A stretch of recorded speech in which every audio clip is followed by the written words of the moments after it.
नमस्कार, स्वागत है आप सभी का कार्यक्रम स्वच्छ भारत में। किस तरीके से गंदगी फैल रही है हमारे आसपास, इस पर हम बिल्कुल भी ध्यान नहीं दे रहे। किस तरह से हमारे आसपास पर्यावरण प्रदूषित हो रहा है, और तो आज हम इसी विषय पर बात करेंगे कि किस तरह की चीजें कारक हैं प्रदूषण फैलाने के और कैसे हमारा पर्यावरण गंदा हो रहा है। इस विषय पर आज हमसे बात करने के लिए हमारे स्टूडियो में मौजूद हैं यूनाइटेड नेशंस के वर्क प्रोफाइल में 27 देशों में रहकर, विभिन्न देशों में काम करके अंतर्राष्ट्रीय विज्ञान संचारक डॉक्टर नवनीत सिंघल से। सर नमस्कार, स्वागत है आपका इस कार्यक्रम में। जब साफ सफाई की बात आती है तो एक प्रॉब्लम आती है कूड़ा प्रबंधन की, और उसमें सबसे बड़ी समस्या जो उभर कर आती है वो होती है प्लास्टिक यानी पॉलीथीन की।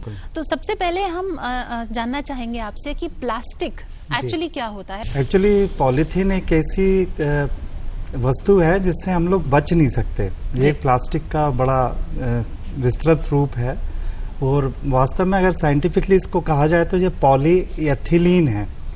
एक एथिलीन जो है उसका पॉलीमर है जी।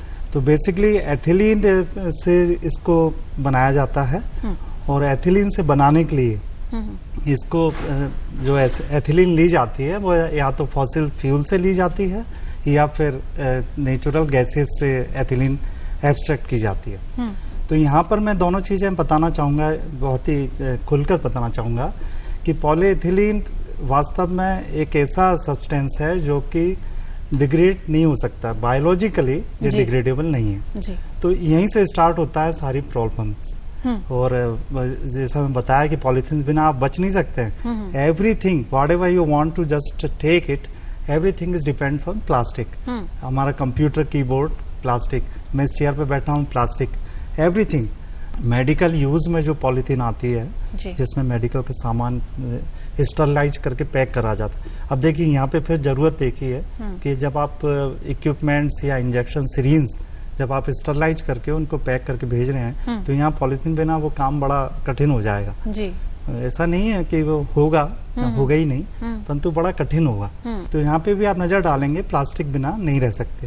पर अगर इसको सही तौर पे देखा जाए तो प्लास्टिक को अगर आप यूज कर रहे हैं एक सस्टेनेबल फॉर्म में तो आप इसको अच्छे से यूज कर सकते हैं। सर एक जो क्वेश्चन है कि हम हर रोज प्लास्टिक का इस्तेमाल करते हैं, हमारी दिनचर्या का एक हिस्सा बन चुका है।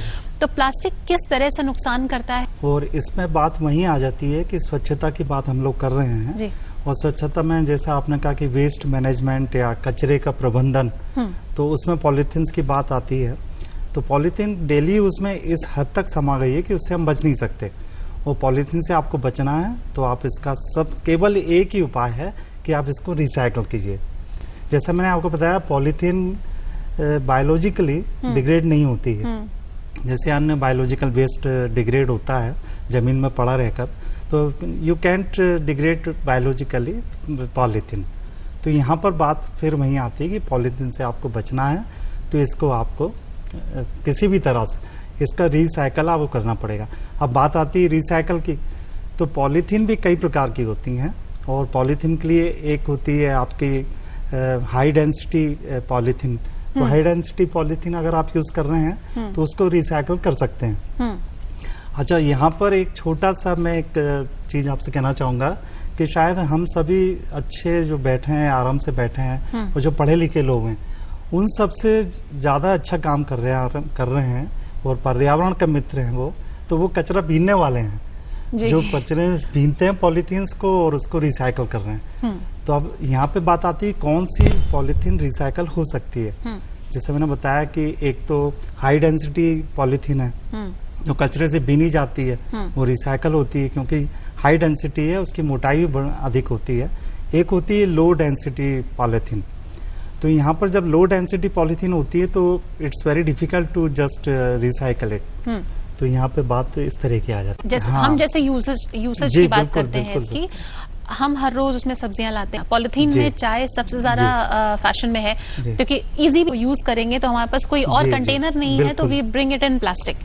और प्लास्टिक कप्स का भी इस्तेमाल करते हैं, कप्स का भी यूज तो उसकी वजह से क्या नुकसान पहुंचता है? वैसे साइंटिफिकली अगर मैं आपको बताऊं तो पॉलिथीन 100% सेफ है जब तक कि वो सॉलिड फॉर्म में है। तो पॉलीएथिलीन जो है वो किसी भी प्रकार से कोई भी टॉक्सिक नहीं है। परंतु बात आती है, आपने बड़ी अच्छी बात कही कि चाय जब हम लेके आ रहे हैं तो चाय उसमें डाल रहे हैं या कोई भी गर्म वस्तु डाल रहे हैं, तो इसका मतलब यह है कि आप उसमें उसको केमिकली चेंज कर रहे हैं, क्योंकि वो प्लास्टिक जो है 110 डिग्री या 130 डिग्री पर डिसॉल्व होने लगती है, मेल्ट होने लगती है।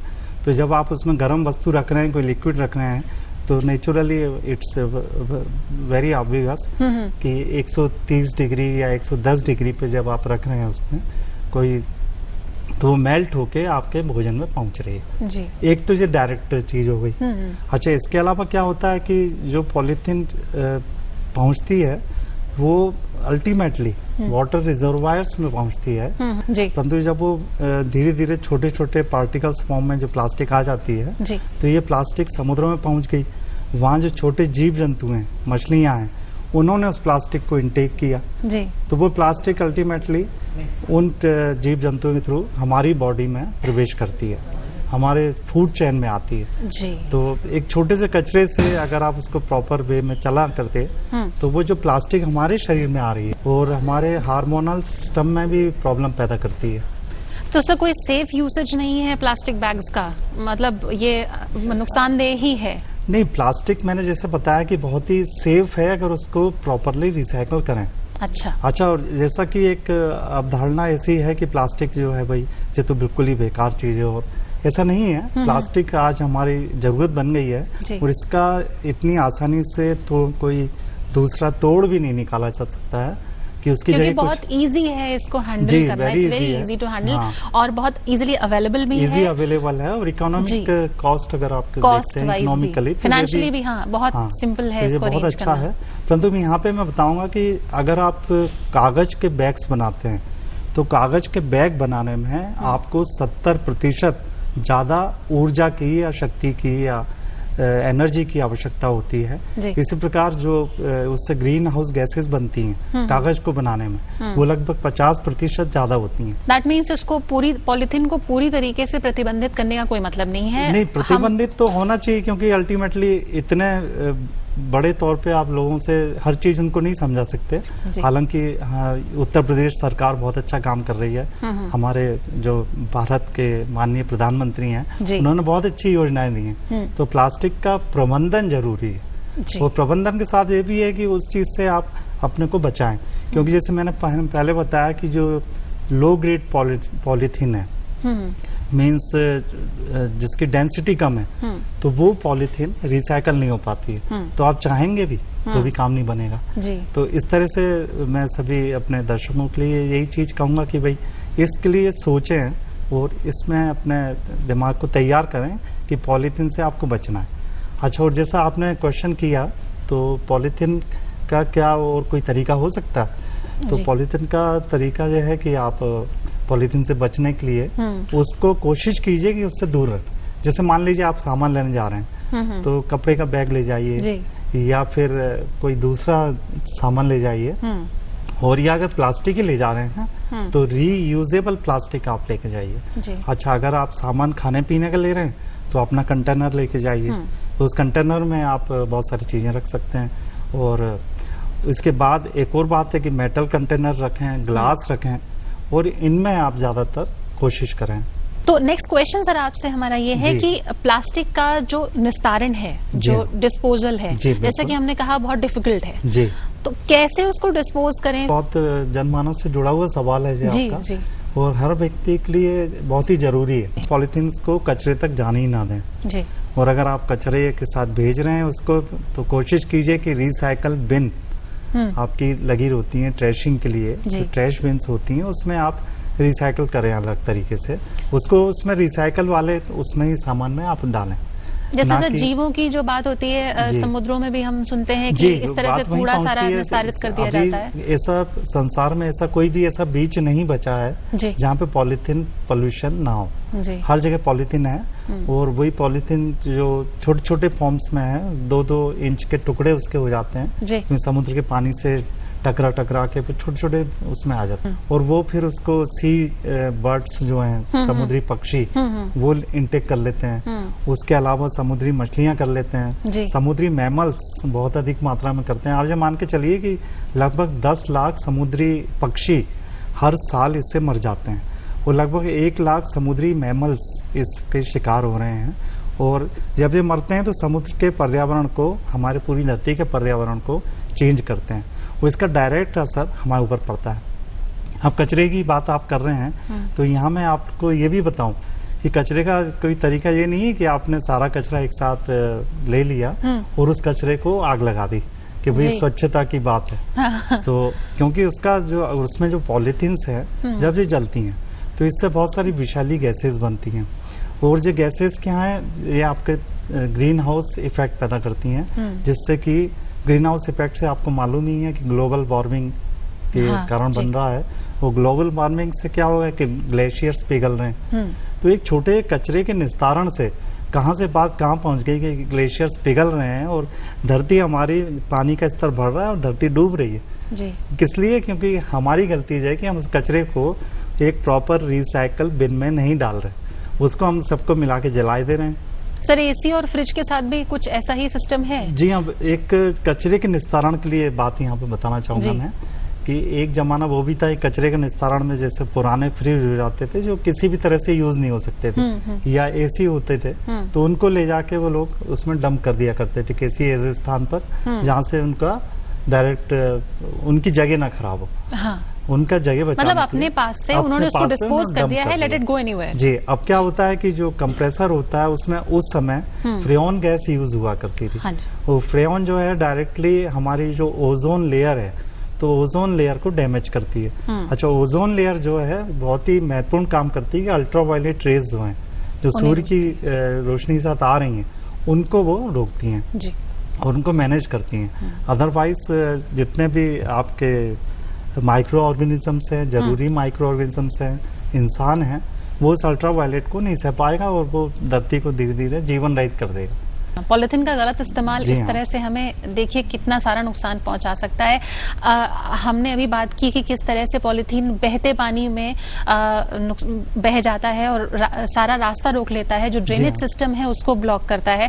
एक काम और बहते पानी से हमें याद आ रहा है, जो साफ सफाई का ख्याल लोग नहीं रखते हैं और इतना मना करने के बावजूद पानी, उसी साफ पानी में जाकर के कपड़े धोते हैं और वो जो साबुन के अवयव जो बचते हैं उसके बाद वो किस तरह नुकसान देखिए, ये बात साफ सफाई की हो रही है हम लोगों की। तो साफ सफाई में आपने कहा साबुन का एक्सेस यूज, जैसे कि बहुत सारे डिटर्जेंट आप यूज कर रहे हैं, वो बहुत अधिक मात्रा में कर रहे हैं। तो जब ये डिटर्जेंट आप बहुत अधिक मात्रा में करते हैं यूज, तो ये जाता कहाँ है? ये पानी में बहकर हमारे रिजर्वायर्स में जाता है, हमारे जलाशयों में जाता है और वहां पर ये बहुत अधिक मात्रा में न्यूट्रिएंट्स पानी को दे देता है। इस न्यूट्रिएंट्स में कुछ पौधे अनवांटेडली ग्रोथ करते हैं, मतलब इतने अधिक उनकी ग्रोथ बढ़ जाती है कि वो वहां बढ़ते हैं, जैसे कि जलकुंभी जी। तो जब इसको इस तरह का एनवायरनमेंट मिलता है, जलकुंभी बढ़ती है।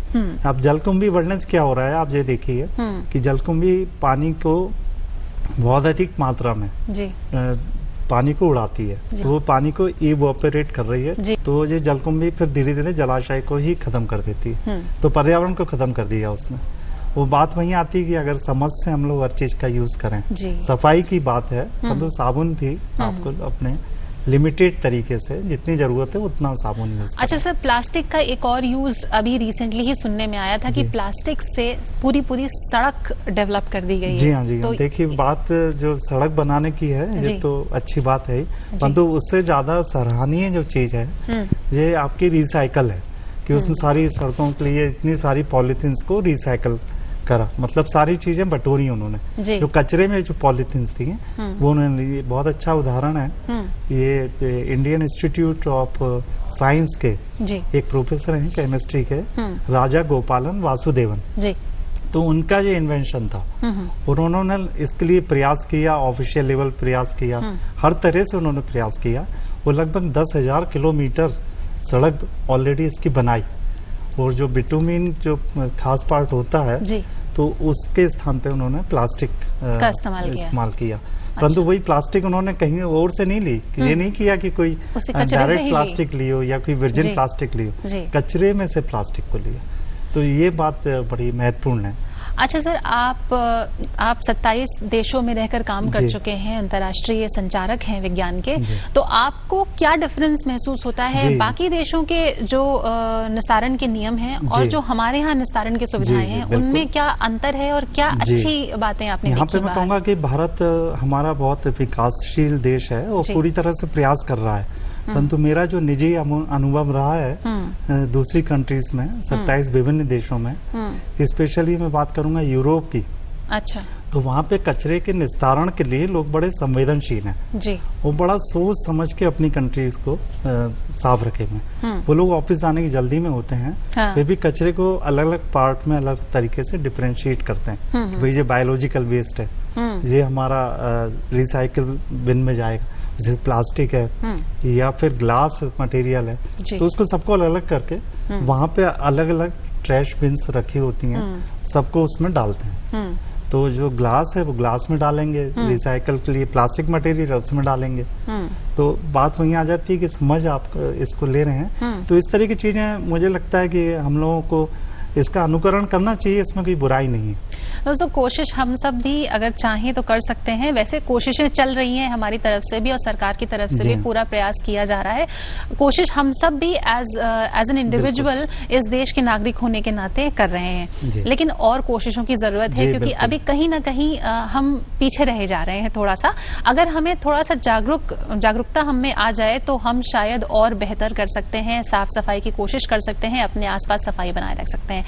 चलते चलते सर से हम बस यही जानना चाहेंगे कि एक अंतर्राष्ट्रीय विज्ञान संचारक होने के नाते वो हमें क्या सुझाव देना चाहते हैं कि हमें क्या अपने आसपास बना के रखना चाहिए, ऐसी कैसी सुविधाएं देनी चाहिए जिससे साफ सफाई बनी रहे, गंदगी ना फैले और साथ ही प्लास्टिक का कम से कम यूज हो। जी बहुत अच्छा है। देखिए, पहले हम लोग कोशिश करें कि प्लास्टिक का यूज ना करें, परंतु अगर प्लास्टिक का आपको यूज करना ही है तो उसको तरीके से करें कि आप कोई ऐसा, अगर आप मग भी प्लास्टिक का यूज कर रहे हैं तो उसको बार बार यूज करें, उसको तब तक यूज करें कि जितनी बार वो यूज हो सकता है। आप दुकानदार सामान लेने जा रहे हैं तो कोशिश कीजिए कि भाई उससे कहिए कि हमें पॉलीथीन अगर दो तो कम से कम ऐसी दो जो कि रिसाइकल हो सके। अच्छा, अक्सर ये भी देखा जाता है, आपने कोई गिफ्ट आइटम लिया और उसको कई बार लपेटेंगे, एक प्लास्टिक हो गई, फिर दूसरी प्लास्टिक चढ़ा दी गई। कई और तो मैंने देखा है कि प्लास्टिक का पूरा अंबार हो जाता है, गिफ्ट निकालने में हम लोगों को टाइम लगता है। तो उनसे रिफ्यूज कर दीजिए कि नहीं भाई इस तरह से पैकिंग ना कीजिए। अच्छा, आज की डेट में सब कुछ टेक्नोलॉजी हमारी चल रही है, कंप्यूटर टेक्नोलॉजी है, तो जस्ट गो डिजिटल। आप डिजिटल पे जाइए, सीडी डीवीडीज इनको भी अवॉइड कीजिए, ये भी तो अल्टीमेटली प्लास्टिक हैं, तो उनको भी अवॉइड कीजिए। डिजिटल फॉर्म में जाइए, ऑनलाइन फॉर्म में जाइए, तो इन चीजों को भी आप अवॉइड करके प्लास्टिक के अधिक उपयोग से बच सकते हैं। तो बैलेंस तरीका यही है कि आप डिजिटल जाइए। अच्छा, अगर आप कॉफी पीने जा रहे हैं तो कोशिश कीजिए कि आपका बैकपैक जो है या जो आपका पर्स है, तो उसमें अगर आपके पास अपना टू गो कॉफी मग है कि आपने रखा हुआ, अब तो सर बॉटल्स भी ऐसी आती हैं जिनमें ग्लास ऊपर से होते हैं and you can cover them with glass. तो बस वो ये कि आप उसको यूज कीजिए, बजाय इसके कि उनसे डिस्पोजेबल लिया और उसको कहीं फेंक दिया, तो उसका भविष्य हमें भी नहीं मालूम कि वो कहाँ पहुंच रहा है। जी, तो इस तरह से भी छोटी छोटी चीजों से आप इनसे बच सकते हैं। तो कोशिश कीजिए कि आप अपने आसपास सफाई बनाए रखें, और इसी के साथ हम सर का धन्यवाद देंगे कि वो हमारे प्रोग्राम में आए और हमें इतनी सारी अच्छी बातें बताई। Sir, thank you so much. जी, धन्यवाद आपको और सभी दर्शकों को। दोस्तों, अगर आपका हमसे कोई सवाल है या आप हमें कोई सुझाव देना चाहते हैं तो आप हमें पत्र लिख सकते हैं। पत्र के लिए हमारा पता नोट करें। प्रस्तुतकर्ता स्वच्छ भारत, कमरा नंबर 203, दूरदर्शन केंद्र, 24 अशोक मार्ग, लखनऊ 226001। और इसी के साथ अब दीजिए हमें कार्यक्रम समाप्त करने की इजाजत। आपसे फिर होगी मुलाकात किसी नए अंक में। तब तक के लिए अपना ख्याल रखिए, साफ सफाई बनाए रखिए। नमस्कार।